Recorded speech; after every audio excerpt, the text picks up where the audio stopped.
Hello everybody, welcome back to my channel. My name is Brooklyn. This is Brooklyn's Library. Today we are doing a cozy winter sleepover vibe wrap up, because here's the tea, right?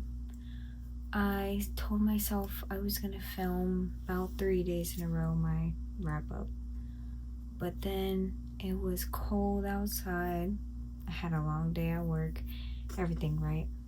And so I was like, okay, you know what the girlies need? The girlies need a cozy night in. So that's what we're gonna do.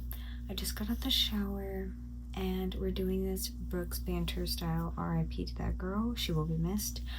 I have my tea. I'm drinking butterfly pea flower tea. It's super hot right now. I don't know why every time I go to make a video, I literally take the tea off boiling right when I'm about to film. So then it's too hot for me to even drink throughout the video. Make sense? I don't know. I got my jug of water. Literally a jug. You don't care, okay? You came here for books.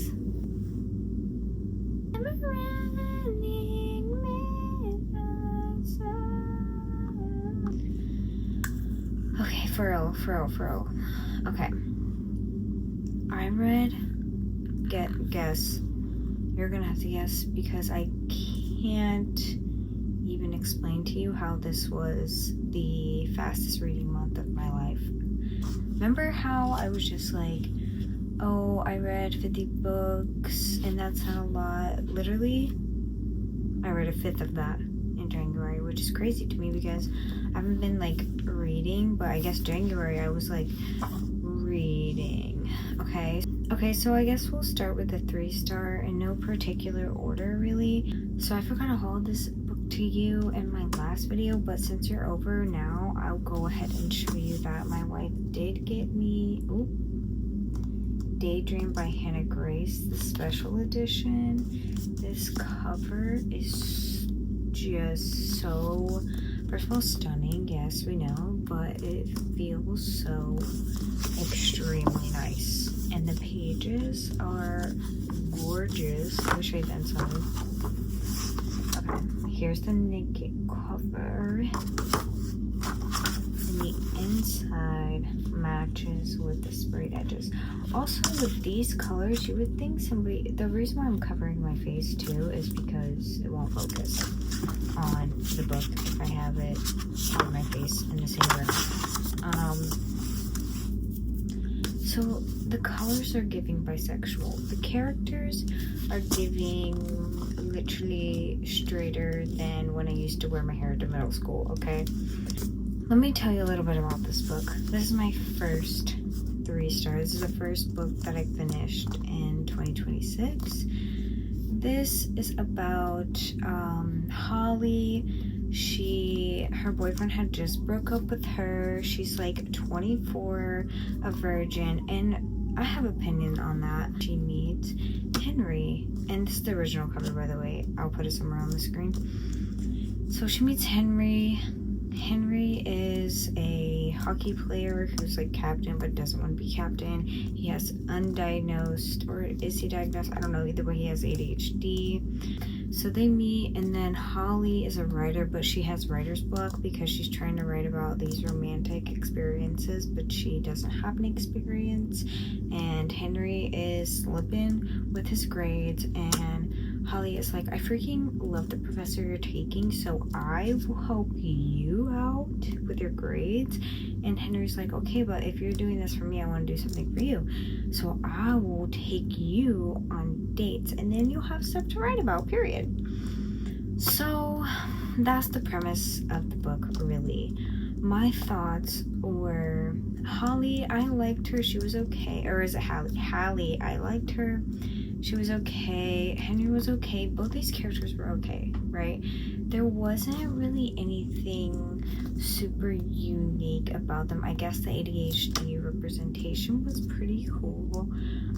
However, sometimes Holly was just like bending over backwards, being a people pleaser to Henry, and I'm kind of like, girl, you need to stand up. And there was one point where Henry was like cheering her on, like, yes, girl, you need to say no to people. You need to focus on yourself. You need to do what's right for you. But then he's like, oh, but like, you're not supposed to say no to me. And to me, that's giving manipulation. But this relationship that she has with him is miles better than her previous relationship with her ex, because her and her ex were longtime best friends, and then they just ended up dating, and her parents love him so much and his parents love her so much and all this stuff, and their families go on vacation together and all this stuff, whatever. So Henry was better for her. I did like them together, but it was just like the little things, like, you need to say no to people, but like, actually never ever say no to me ever. That's sacrilege. And this is a massive spoiler, okay? I'm about to say a spoiler for this book. Okay, this part really pissed me off, okay? This part pissed me off because I was like, okay, but why would you do that, right? So at the very end of the book, the very end, this is like the end, like almost epilogue. So Holly's writing her book, right? She finally wrote her book, and then the friends are helping her with editing, because like the clock is ticking, she needs to get this book out. And then Henry somehow gets one of the friends to give Henry a copy of the book, when she specifically was like, please, like, I don't want you to read this. And he recorded an audiobook for her, because she loves audiobooks. That's the whole thing about it. He recorded an audiobook for her, sent it to her. But I'm like, why would you like do that? Like, why would you not, first of all, ask her, can I please read your book? Like, can I see your book? Like, you go to a friend, and the friend gives you a copy of the book, and then you read the book. It was, I guess it was nice to make an audio and then send it to her. You know, that was nice, but like, I don't like the secrecy of it all. Like, he could have asked her, hey, can I have a copy of your book? Like, no particular reason. Like, I just want to read it. You're letting all these other people read it. Like, what the heck? I feel like she would have given it to him if he just asked her, but I don't like that he went behind her back. That part I don't like, okay? Unspoiler for that, but spoiler for something else. Okay, actually, this is not. Okay, mild spoiler. This is just for a situation that happens in multiple books, and it happened in this book too. So also the virgin thing, right? I don't have a problem. I don't have a problem with her being 24 and a virgin. Okay, period. That happens. That happens. You can be 30 and a virgin. You can be 40 and a virgin. Like, who fucking cares? Not me. But the thing is, she wasn't. Like, she wasn't, in my opinion, right? So the whole thing with her was she hasn't had penetrative sex, like, with the dick, okay? Like, I don't know what to tell you. Like, this is a sleepover, okay? So that hasn't happened to her. But they did other stuff. They did oral. They did inserting the fingers. Is that not sex? Is that not sex? Is that not, you were not a virgin? I don't know. So that pissed me off. That just like, that what I did like about this book was that it's, first of all, so cute. This cover, the other cover, both covers gorgeous. Love the sprayed edges, everything visually stunning. I really enjoy these side characters, and I like all of their relationships. And the main girl, Holly, was kind of like, one of her things was, oh, I don't really have any friends. All of my friends were my ex's friends, and they stuck with him in the breakup. And I like that she lived in her grandmother's house. It's, I already told you my dislikes, so this got a 3-star for me. It was okay. Would I pick it up again? I don't know. Oh, and by the way, I meant to mention that Maple Hills Book 3. Also, this town is in LA. I don't know if it's a real town, but in the book it's near or in LA, and I'm like, were they in LA the whole time? I thought they were in the New England area. The next book I read is called Sleep Like Death, and I read this via audio. The previous book I read audio and physical. So this is a Snow White and Rumpelstiltskin. Wait, is it Snow White or Sleeping Beauty? It's a Snow White retelling that brings you a new and exciting voice to a familiar tale. Loved. Okay, this is what I love, right? She had 2 moms, okay? One of the moms was cursed to be a bird by the night in order for the girl Eve to like be born or whatever. And so basically she knew one of her moms as a person and the other one as a bird, which was such an interesting and unique freaking concept. I love that. I love unique fairy tale-esque kind of concept things. And then, but also this book was kind of giving a little bit of Rumpelstiltskin retelling to me a little bit, you feel me? Was that the intention? A little bit, I think. But then here's the thing, right? There's a love interest in this, and it's kind of like enemies to lovers. And first of all, he's one of those who's like, I'm 17. How long have you been 17? A while. My thoughts on this was it was okay. It was good. It had its moments for sure. I don't know if I really liked the main character. You know what? Now I think about it, I don't know if I like the main character. Because I'm like, why else would I not be like crazy about this book, okay? Because, hello, the 2 moms. I love everything that happens with the queen. Like, I don't love it for her, but it was interesting to read about, right? Because she gets mentally affected by things that happen in the book. Obviously, massive spoilers. And she kind of like goes a little bit crazy. And we got to kind of see this spiral a little bit from the outside. And it was just like so good. That part was and then here's the thing also, there's this one part where the main character kind of like fools the big bad, and it's like, that's not really believable. I feel like he wouldn't believe that for real. So it wasn't kind of believable for me at that part. But yeah, overall 3 stars. I really wish that I liked this book more because I was putting this off for such a long time. And then I finally read it and then I was like, oh, okay. The next book that I read, that's a 3-star is, guys, and I know this book is some of you guys' fave, okay? Please don't beat me up. We're having a vulnerable talk right now. My Heart is a Chainsaw by Stephen Graham Jones, okay? This is my first Stephen Graham Jones book that I've ever read.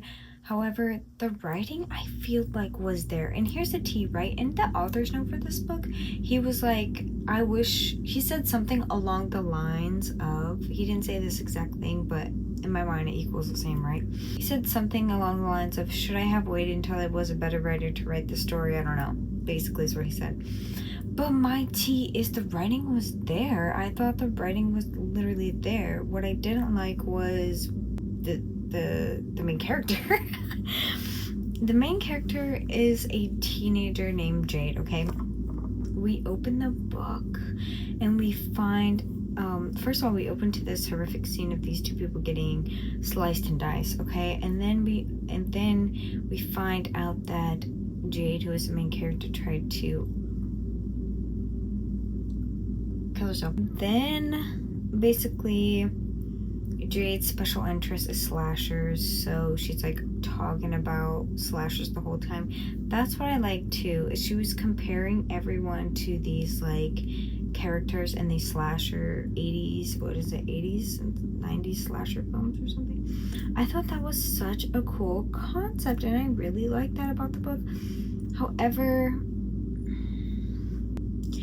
Jade was kind of annoying. And also, I felt like it would have been better if this book was written in the POV of a young man instead of a teen girl. I thought it would have been better written as a teen boy because he could have had the same things happen to him, if you know what I mean. And he could have been, like, literally everything about this book I feel could have been the same if it was a boy character instead of a girl. And I feel like, no offense to Steven, I know you're probably like a good writer and you're probably not watching this, but I feel like it would have been better, and I feel like he didn't really get a teenage girl's voice right. And also, if all these horrific, mild spoiler, if all these horrific things happened to her and she was so uncomfortable and like so like, why would she just be standing in the kitchen in her bra and underwear when the culprits could have been home at any minute? Like, that doesn't make sense to me. Like I didn't get that part. Anyways, I rated this a 3-star. The next book that's a 3-star that I would like to talk about, it's gonna be What Hunger, okay? It's gonna be What Hunger. I literally just finished this book, I think yesterday. This is my book club pick for the Women's Wrong support group. My link always will be down below. Always down below. And so this is basically about a young girl named Veronica. It's a coming of age story. She gets a hungering for something more once tragedy strikes her, okay? And that's all you really need to know, okay? Think about it. The book is called What Hunger. What would be, it's a horror, by the way. Alright, horror? I think. Anyways, what would be horrifying about hunger? Huh? Think about that. Things that I like, and there's things that I didn't like. I'll be going into that later, but I really feel like, or a different day, I guess, but I really, when it was lacking something. It needed to be longer. It needed to be more fleshed out. The end felt like the middle. You know what I'm saying? Like, when we got this huge reveal, I feel like that part should have happened in the middle, and then the characters should have worked together onward, and there should have been more to the story after. I've been talking for a long time, huh? This video is gonna be long. Okay, this is more like a 3.5, or I didn't rate it because I was like, I don't even know for real like what to rate this one. This is gonna be Ring Shout. This one also suffered the same thing that What Hunger did, which it just needed to be longer. It needed to be more fleshed out. And then there was things that were just like, this is a novella, I'm aware. It's just things that just kept happening like this. I would like it to be more in depth. However, I will say the characters, I felt like I knew exactly who the characters were, like, immediately. The main character and a couple of the side characters hunt these demon incarnate things called Ku Kluxes. You know what that is. And basically she just fights them. And then there was this part with the big bad and the juke joint, and I was like, wow, this is literally tea and crazy. And I read this book in like a day and a half. Oh my gosh, my eyes are falling off. So it was cool. I just needed more. Like, it was just lacking a little something. It just needed more, and that's my tea on that. Okay, we're in 4-star territory. Let's just say that. So the next one I'm going to mention is going to be When the Wolf Comes Home by, well, I was about to say Nat Cassidy. Okay. This might be a spoiler, but I said it's kind of giving season 7 episode 2 Black Mirror. No? Anyways, so Jess is a struggling actress, and she finds a runaway child, and he's running from his dad, who's like super scary or whatever. And because Jess just had a really stressful night. Okay, I'm not gonna spoil that, because if you don't know anything, you need to like pay attention when that happens.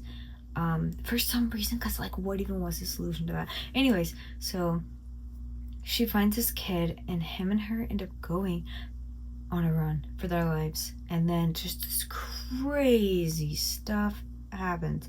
It's giving fairy tale-esque, okay? Here's my tea. I would never be in this situation. Never, ever, ever would have been in this situation. This is what I would do. I would immediately after work, I would go to the hospital, okay? And if for some reason I was like, oh, I'm not trying to go to the hospital, I would immediately call my mom freaking out and then go to the hospital. Okay, but if I couldn't do that for some reason, and I went home and I found a boy, I would say, oh, sir, father, here's your trolley. I'm sorry, that is just not something that's gonna happen to me. But okay, if even if I'm feeling some type of way, this is me, right? Come on, little boy, let's go to the hospital. Hospital. Hello.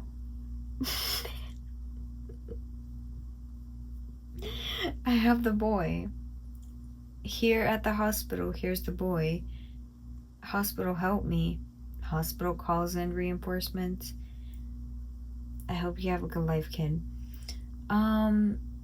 Okay, now I sound very mean. I'm just not the one. I don't think that this will ever happen to me personally. But did you ask? I don't even know what I was saying. I just don't know why she kept getting herself into situations. Like, I do, but I don't. And then every time she let the kid stay at a certain place, I was like, girl, do you literally remember what literally just happened last time you did that? Like, come on now. Why would you do that? And also, spiders were teased and I didn't get any spiders, really? I'm kind of sad about that. So, and then, okay, what I really liked was the major, giant, huge, fantastic reveal at the end.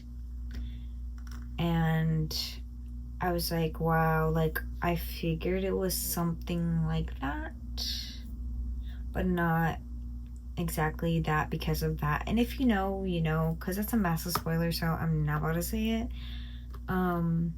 Anyways, and then the next one, okay, this one, I'm kind of like, guys, here's the tea, right? On one hand, yes, I feel like this was unnecessary. Let me just tell you what I'm talking about, okay? We Love You Bunny, okay? It wasn't sitting at 4 stars for me the whole entire time. It was sitting at 3 stars for me. The end and the extra Barnes & Noble exclusive chapter made this book a 4-star. Genuinely, when I finished that book, I said, oh crap, is that a 5-star book? The whole time it was sitting at a 4-star. I mean a 3. So this book immediately follows like a year or 2 later after Bunny. The first book, Bunny by Manawad, hello, have you heard? So it follows Bunny. I feel like I explained many a times what this book is about. But like, here's the thing, right? The bunnies kidnap Samantha and then they tell her like, this is our full tea, like this is why we are the way that we are. And then there's also another POV of one of their creations, and his name is Arius, and he is just figuring out the world, okay? This book is so Frankenstein tea. Like, this is Frankenstein. I feel like Mona Wad had Frankenstein next to her while she was writing. Okay, obviously I don't know, I wasn't there. I was not in the situation room when this was being created. But okay, the symbolism, the metaphors, it was just good. Okay, that part was good. But like, I found myself, and here is where you're gonna be like, oh my gosh, I found myself not liking any of the bunnies POV. I was like, I do not care to hear from them. I just want to hear about Arius. His story to me was the way he was figuring out life. It was obviously really interesting. But then when it was like, oh my god, when we got back to the bunnies POV, and I realized about myself, though Samantha is supposed to be an unlikable character, I like her. I enjoy Samantha's POV the best, but is this a spoiler? I don't know. Maybe a spoiler. We're just talking. We're just chatting. We're being free. We're being ourselves. I didn't like that we didn't get to hear from Samantha. Did we need her POV? No, but I wanted it still. Did we need this book? No, but we haven't. I read it and I still wanted it. Even though it was difficult. This book was difficult for me to read. Like, I was struggling through this book. Anyways, I didn't rate that book. I'm still conflicted as to whether I want to rate this a 4-star, but now that I've said it in this video, it is true. I have written it. It's fact. What else do I have to say? I feel like I have so much to say about this book, but I can't remember literally anything, so there's that. Have you read We Love You, Bunny? Let me know, please. Okay. Okay, this next book I have been putting off because I feared, first of all, my hold didn't come in for a long time. And then I kept suspending it, but then I unsuspended it. That's how holds work now. This is Confessions by Kiana Minato. And so here's the tea. The main character is a teacher. She's a teacher and her daughter dies. And she's like, all right, everyone, please gather around. I'm going to tell you the tea on my daughter since you guys don't know how to shut the fuck up. And I know one of you B-words killed her, okay?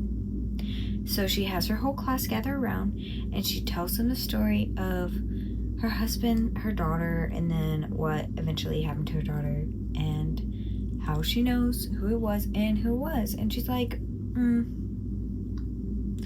then the massive reveal of what she did.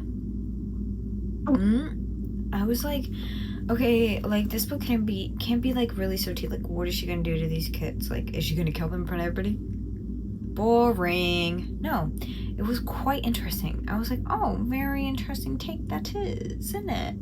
And then after that, you're not really, this is one of those books that you shouldn't really know that much going into, but I'm gonna tell you a little bit of something anyways, so you can be like, do I want to read that? Do I not want to read that? Okay, maybe I'll read that since you told me to.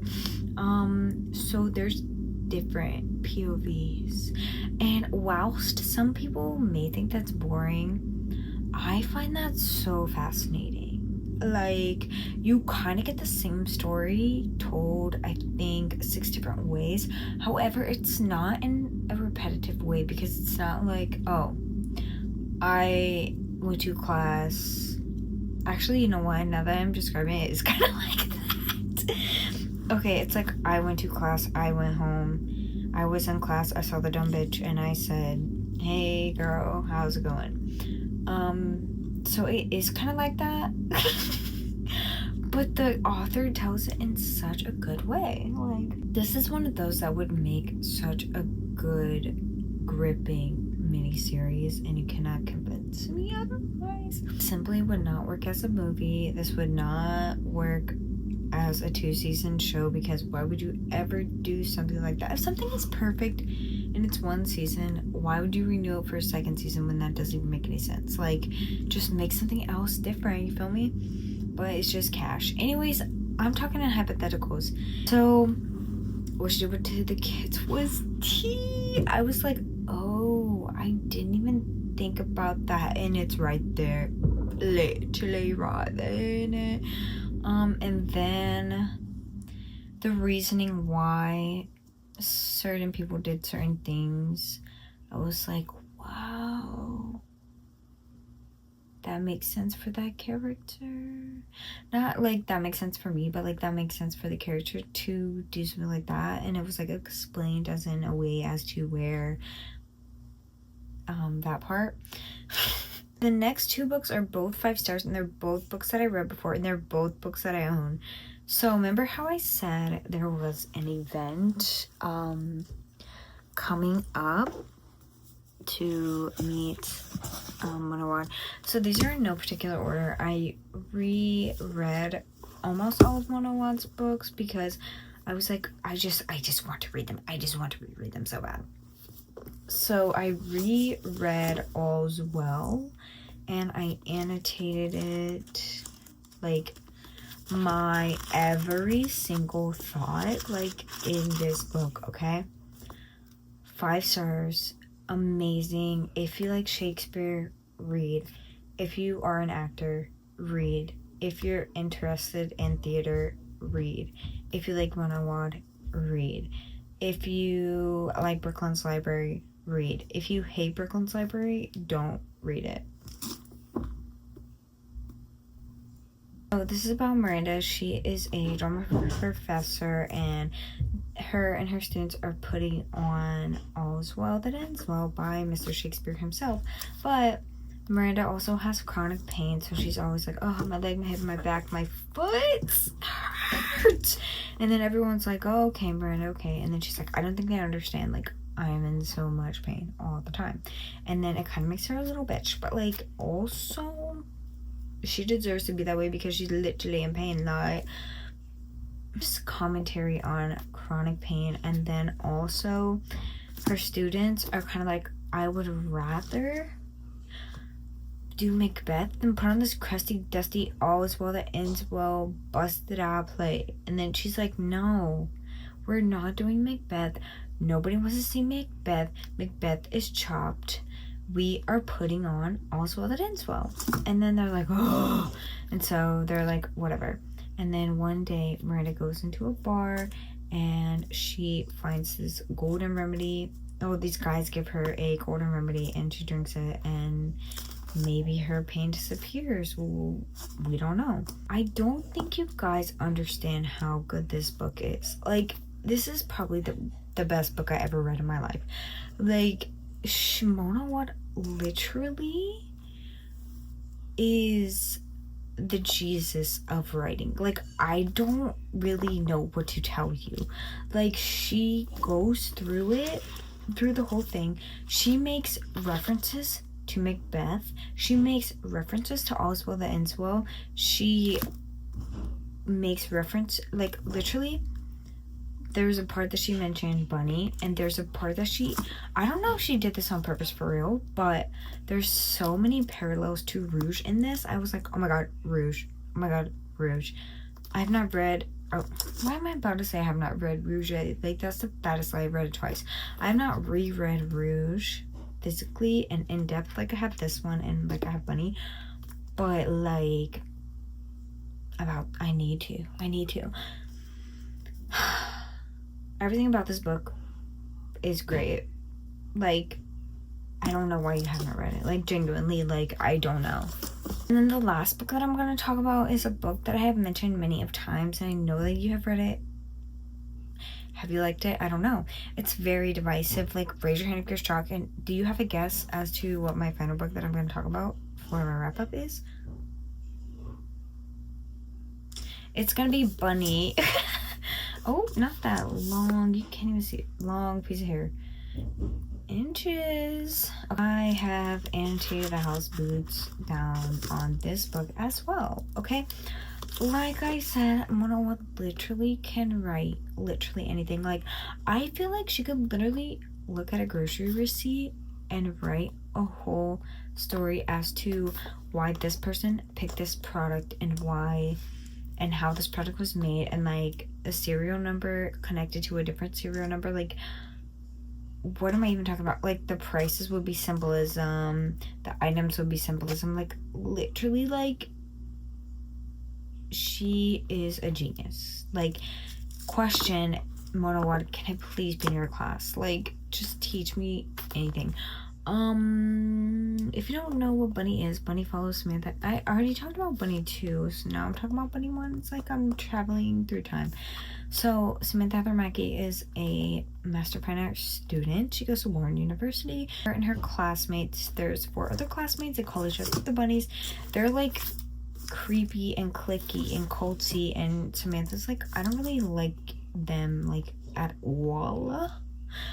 And so, but then one day they invite her over and they're like, hey girl, you should come like hang out with us and do like crazy shots. And they're like, and then she's like, I guess. And then her BFF Ava is like, girl, why are you literally hanging out with them? Like, that is so literally so embarrassing. Okay, so she goes to do that, and then stuff happens, like crazy insane, like crazy stuff like literally happens. Like, what is that doing? Like, what is happening? This book is also very tea. This book is also very symbolism. This book is 5 stars every single time that I have read it. I read it for the 4th time. Okay, I looked at my Goodreads. I read this in 2022, 2023, 2024, skip 2025, 2026. So I've read this book nearly every year since I had this book, and if I could go back in time, I would read this book in 2025 as well. My thoughts on Bunny. Literally 2 people requested me to do a video on Bunny, and I said, okay. Like, I'll give you all of my thoughts then, because we're gonna be flipping through that girl, and I'll be telling you that video. Honestly, like, that video might be like 2 hours long, so we'll see. Thank you guys. After getting heated, thank you guys for coming to the sleepover. You guys can come back anytime. If you're watching to this moment, let me know your beverage of choice. What have you been drinking throughout this video? I guess if you like weren't drinking anything, you didn't really need to, since you weren't talking for almost an hour. Unless you were talking to me while you were watching the video, that would have been cool. I wouldn't have heard you. Unfortunately, I wish I could have heard you. Anyways, have the best day. Stay warm out there. Literally, stay safe out there. Please. I'm looking forward to hearing if you all have read any of these books. Do you have anything to say about them? Positive or negative? I welcome feedback. I welcome your comments. Have a good day. Have a good night. Have a good night. Because we're at the slumber party. Nope, not that kind. Not that kind. Alright, you guys.